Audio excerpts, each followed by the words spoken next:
আসসালামু আলাইকুম। আজকে আমায় কি খাসি জানেন? দেখাই তো পাচ্ছেন কি খাসি।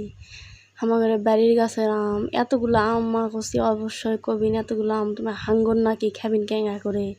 তা হামায় হলো এটা আমের পার্টি করছে বুঝছেন। আমার বাড়ির সবাই মিলে আমের পার্টি, আম দিয়ে শুকলি পার্টি, এটা আমের পার্টি, ওই জন্য এতগুলো আম মাখা হচ্ছে বুঝছেন। সবাই আবার ঘিন্না টিন্না করুন, আমি ইঙ্গা করে মাখছি বুঝছেন। তারপরে খামো জাম মাখা, দেখো তারপরে এই জাম মাখাটা দিয়ে এত লিয়ে কারাকারি হয়েছে বুঝছি, এতই স্বাদ লাগছে জাম মাখাটা বলে। আর আমার হাতত বলে জাদু আছে বুঝছেন জাম মাখার, বুঝছেন। তো ভালোই লাগছে জাম মাখা। সবাই আবার খারাপ কমেন্ট করবেন না কিন্তু, করবেন ভালো কমেন্ট। জাম মাখা কে কে খাবেন, আম মাখা কে কে খাবেন, আমার বাইরে চলে আসে হবে, তাহলে আমি তোমাকে আম মাখা জাম মাখা খিলাম। আমাকে এমকে সবই পাওয়া যায়, তোমাকে এমকে পাওয়া যায় না কি জানি না। আমাদের এমকে অথেন্টিক একবার